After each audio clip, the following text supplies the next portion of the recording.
Welcome back to another money video. As promised, this is the strategy that I used to eliminate my debts. Now, this is not to say that this is exactly what you should do, but it worked for me. And as the saying goes, the best strategy is the one that you stick with. So whether it's a diet or a plan or a course, whatever it is that you're doing, the best one for you is the one that you can make work and the one that you can stick with. So this is something that we genuinely do month in, month out, and we keep track of our finances. So it is just as much a budgeting exercise as it is a debt elimination exercise. Because the only way to be able to move forward to improve on these things is to figure out exactly where you are now and exactly what happens month in and month out. So if that makes sense, we have a spreadsheet, a very simple spreadsheet that we maintain a very precise record of everything in and everything out in different categories. And there are certain categories that we can eliminate if you're trying to eliminate debt. I'll come more to that in a little bit later in the video when I go through the spreadsheet. And I'm going to make this spreadsheet available to you. I will probably put it on both blackbeltbarrister.com and when I get it up and running, danielshensmith.com. I'll make this spreadsheet available to you so that you can use it as well. It is a very straightforward spreadsheet. There are no sort of bells and whistles on it because all it really does is calculate exactly how much you have coming in as against how much is going out. And I encourage you to be absolutely precise with it. It will tell you what the percentages are, which will become important later on. And it will tell you how much you have to throw at your debts to eliminate those debts. Because there are two broad strategies which I'm going to come into when I talk about the spreadsheet. Now, until not all that long ago, I did have a couple of debts that were hanging around, one of which was my mobile phone. The other was a sofa, which I've spoken about in previous Black Belt Barrister videos. I'll try and link that in the description if I remember.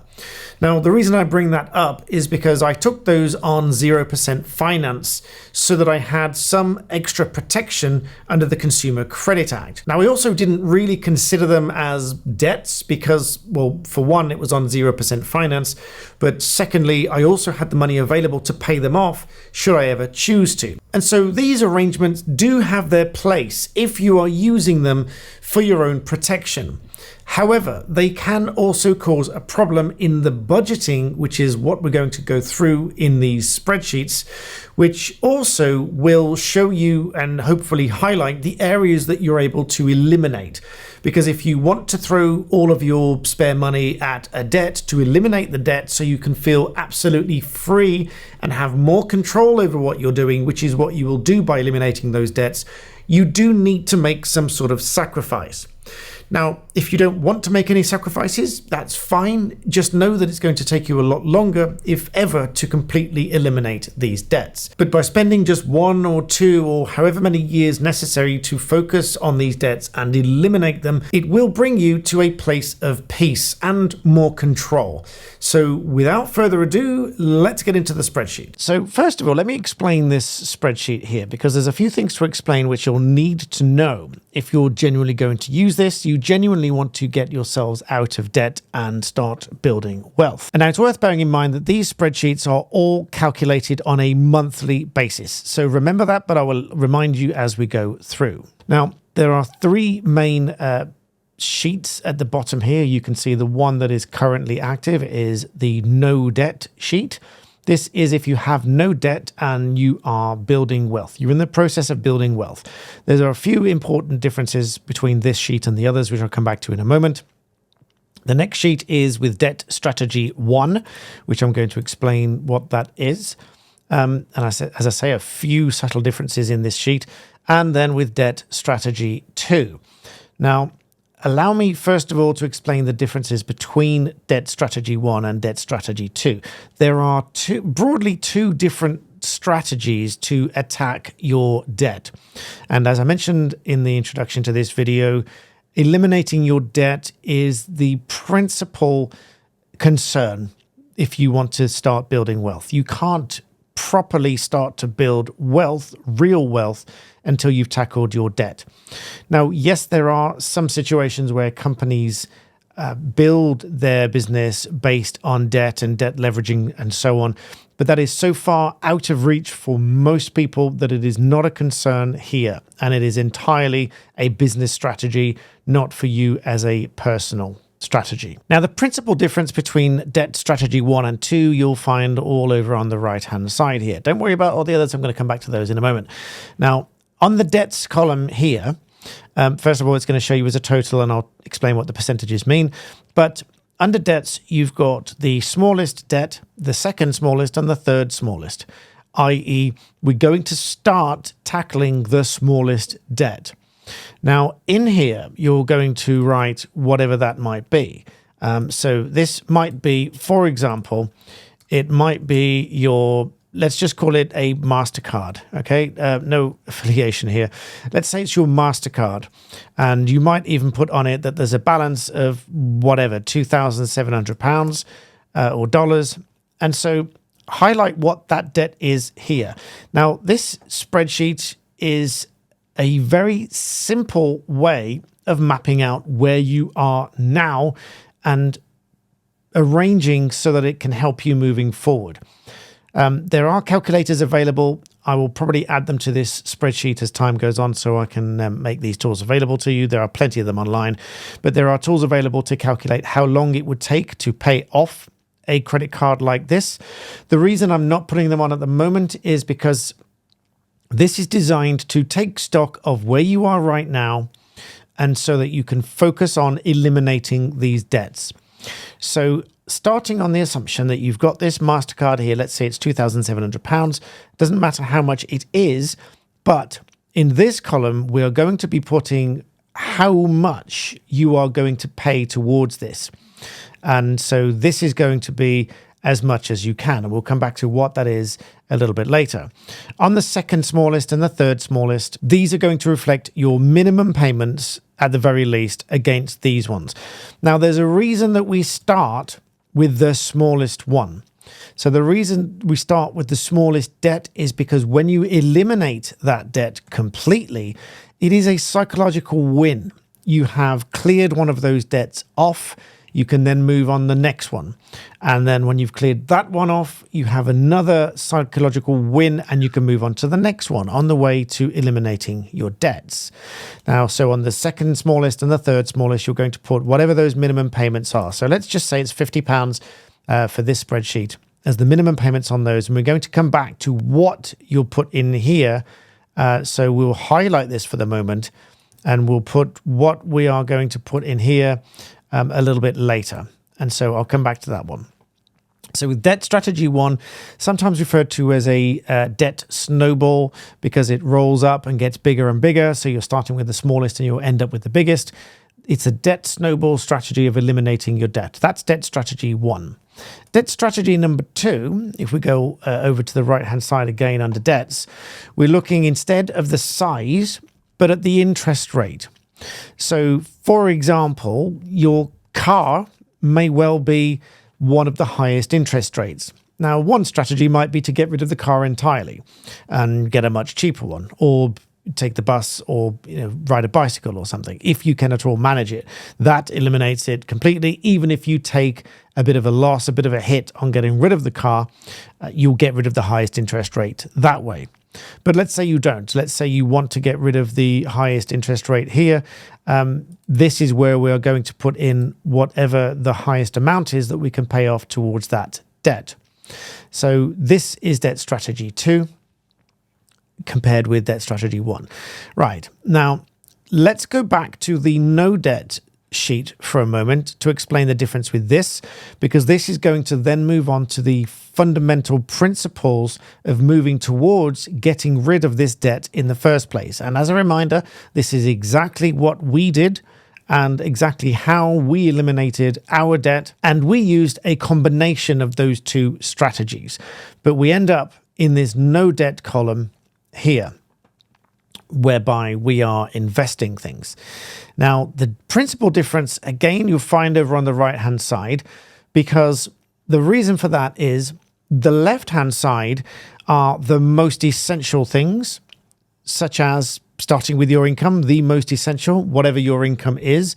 Now, whether that is a wage or whether it's benefits or whatever, it's going to come on the left-hand side over here. So including any side hustle. So let's say you have a side hustle. Now, bearing in mind there's a tax relief on a side hustle. I will link to information about that in the description below. But let's say you've got a side hustle that makes you, I don't know, £150 per month. That's added to whatever your wage is. So then you might end up with 4,150, or if that was 3,000, you end up with 3,150. Now, the reason that this no debt strategy is different to the others is because we're starting at the most important things on the left-hand side, but over on the right-hand side are the less important things before investing and creating wealth, that being investments and savings. And so particularly in these columns here, we're looking at your charitable contributions, special events, any holidays, unexpected repairs, furnitures, takeaways, entertainment categories, and other expenses. So anything that you're doing on entertainment and other expenses, these are things that you should be able to either minimize or cut out. Now, of course, you can't cut out all of your internet necessarily or all of your phone bills, but you can certainly reduce them because you can, in some sense, minimize what they are. But in the entertainment category, there are most definitely certain things that you can completely eliminate, such as restaurants. If you are trying to eliminate your debt, then you can cut out these restaurants entirely. If you're trying to eliminate debt, you can cut out parties entirely. Now, of course, many people will say, but you need to have a life, you need to have a social life, etc. But what I'll say to you is if you were to spend 2 to 3 years of working in this way, eliminating all these things that you don't need, then that is the fastest way of eliminating your debt and then ending up creating wealth. Likewise, holidays. I did not go on what I would call a proper holiday for probably 15 years. And any mini breaks that we did do, we were incorporating work in one way or another, or I was still working. I was either working remotely or doing conferences or whatever else remotely. So it was never a full holiday. I was always making use of the time, so it was never a pure holiday. But again, holidays are something that you can just eliminate if you want to accelerate the process of eliminating your debt. Now, moving on to one of the debt strategies, debt strategy 1, you can see that over on the right-hand side here, we've taken those columns out because those columns for entertainment should only really be there if you have eliminated your debt. Now, remember, as a reminder, this is a plan to eliminate your debt in the quickest way possible. So with all of that said, let's go from the beginning with debt strategy 1. And let's have a look at how you are going to fill this in. Because remember at the outset, the only way to know how to move forward is to know exactly where you are. If you want to lose weight, you need to know what you weigh now and what you eat now, and therefore how you can better balance those things and ultimately go on this pattern of reducing your weight. Likewise with debt, the only way you can manage your money and reduce your debts is to take stock of where you are right now. And this spreadsheet, if you put everything on here, you sit with your bank statements and you put everything on for the last month, and then you do this month by month. Remember, every single month you put this spreadsheet together so that you'll know where you are slipping up. Because if one of these percentages, which I'll come to explain in a moment, if they have a spike, you'll know that that is your weakness and that's where you need to eliminate things. So starting here, let's say, obviously you'll put your own figures in. I'm going to make figures up as we go along to just show you how this works. You're going to start with your wage here. You might do overtime. Let's say you've done £100 worth of overtime. Let's just say you've got £24 child benefit in there.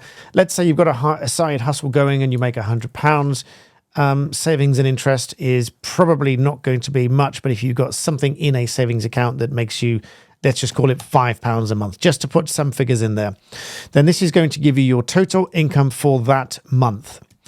Then when you move over to your expenses, you'll put these figures in for each one of these, it's going to give you the total and it's going to tell you what a percentage is, because this will show you where most of your money is going and whether that's a reasonable percentage. And we'll come to talk about that probably in either later this video or in subsequent videos. So let's say your mortgage or rent, let's pick a round figure of £600. Let's say you're renting at £600 and let's say your council tax is £120, energy bills, again, let's just say £300 per month. Water bill, let's call that £20 per month. House insurance, again, without having done these monthly for a long time, I can't really guess, but let's just say that's £40. Then straight away, that's telling you that a 33%, so a third of your income straight away is going on your fixed household expenses. And there's nothing you can do about that right now. Obviously, your mortgage is ultimately going to come across in one of your debts over here later, which you'll be looking to reduce. But that will be in time to come. Otherwise, you're paying the monthly amount, the monthly minimum, or whatever the fixed amount is. Coming on to food expenses, obviously, you can't live without food. Again, these are just placeholders. You can replace these with wherever you buy food and whatever you spend on food. Remember, this is monthly. So obviously, if you spend £50 a week, then you're going to be looking at £200 a month or thereabouts. So whatever that month is, you'll put that in there as accurately as you possibly can. Add them up and put them in. Don't just guess, go through your receipts and put them in and add them up, because you will be amazed at how much goes in there. And again, this gives you a percentage of what your income is that is going on your food. Children, the reason this comes after here, obviously you're paying for your children's food and things like that. In the children category, these are extra fees, such as extra nursery fees, might be £100 or £200 a month on extra nursery fees, an expected close of £50 or whatever for that month. And again, it's giving you the percentage and the total of what you're spending on the children. You may have pets, you may not. Let's say we skip that one because you've got no pets. Transportation, again, I've put some rough figures in here already. Let's say you've got parking, you've got insurance, you've got fuel, you've got tax, and so on. Okay, so £450, almost 14% of your income is going on your transport. Then you're going to come across here. If you look across to the far right-hand side, you now see that you've got a total of 1,149 that's left. Now, obviously, if all of these figures are higher or your income is lower, then you don't have a lot to play with. Let's say that you are on, say, £1,200 a month, then obviously all of these percentages go up because there's a higher percentage of your income that's going on each of these areas. And when you move across to here, you're actually in a deficit. Now, if you're in a deficit, then obviously this is where your debt is increasing. This is where people tell us that they would not get through a month if it were not for credit cards and extra borrowing and borrowing from friends and family. So quite obviously, if you look over here, obviously you would need to look at what things you can eliminate or reduce so that you bring yourself into a positive balance. But let's say for a moment that you're on £2,000 a month plus these other few things, then we come across here. Now you can see that you have a very small amount that is left over. This is what you're saving or otherwise putting towards these debts. Now, as you can see, I've already put £100 in here, and that is calculated within this figure up here. If I were to change that to 0, just so you can see, that would go back to 249. So for 249, I would say you don't want to necessarily use all of it to go against this debt, but I would say if you're looking to eliminate the debt as quickly as possible, put as much as you can comfortably do there so that you still have something left over by way of savings, but you're putting as much as you can against this smallest debt.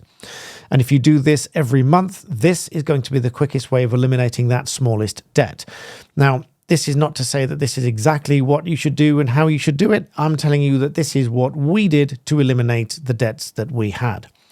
Now, as I said, this is going smallest debt to largest debt, because once that one has been eliminated completely and that is now gone, then you can move on to looking at this one.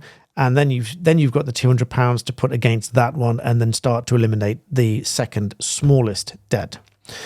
Likewise, if you move over to debt strategy 2, you might be starting with the highest interest. Let's say that you've got lots of debts. Perhaps you might want to choose this strategy. Let's say you've got 6 or 7 credit cards, all of which may only have £1,000 on, and they're all roughly the same balances, but they've each got high interest, some of them 20% upwards. Now, let's say you've got one that's at 27% or whatever. You might want to put your £200 or whatever it ends up as over here. Now, obviously, we haven't calculated all those figures in here just yet. But let's say we'll go back to here. Let's say we're having our mortgage or rent at 600, council tax at 200, energy bills at, say, 300, water bills, house insurance, and whatever. Let's say it's food at monthly, remember, £200. So you've got £50 on foods, I think we said, no pets. And there were figures in here for, let's use exactly the same figures that we used for the transport. If we copy those, bring those across here. Now, again, you can see with the income that we had there, you can see, again, it's showing you that you've got some money to play with here to put into this debt to pay off this highest interest debt. So you might put here credit card, 28%. So whatever the credit card was and what the interest rate was, so that you know what it is, so that you recognize what that one is there. And so this is the first stage of collaborating your figures, putting them into this spreadsheet so that you know exactly where you are with the money that's coming in and where it's going. As to the percentages, these percentages, there are some sort of recommended percentages that you limit expenditure to on each of these areas as a rough idea compared with your income. We'll probably go into those in a bit more detail in other videos so that this one is not too long. And of course, in later videos, when you've eliminated all of your debts, we will come back to the no debt sheet and we'll talk about investing, and we'll talk about exactly what we invest in, how often, how much, and why, and what we expect those investments to do. And so, as I said, you'll find this spreadsheet when I get it uploaded to blackbeltbarrister.com, or I might put it on one of my other web sheets, danielshansmith.com or .co.uk. I think the only one of those is live is .co.uk. That's my personal barrister practice as an independent practitioner, as opposed to the firm. More about that in other videos. And so I hope you see this as something you can work with, because I can say that it genuinely works if you stick at it. And we still do this budgeting on a monthly rolling basis. As you can see from this screenshot here is an example of us putting in right to the penny everything that goes out. And we highlight one of the boxes green at the bottom when we know that that month is done. So we can see at a glance complete months and any columns that still need some data to be input. But otherwise, this is a tried and tested strategy. Just like anything else that you stick to long enough, it will work. So as I say, I will make this spreadsheet available on my website. I'll put links to that in the description below when that is done. I hope you found it useful. I hope you find my new money channel useful. Please do like this video and subscribe while it is still new and gaining some momentum. But I thank you all for joining me. I hope you found it useful, and I'll see you next time.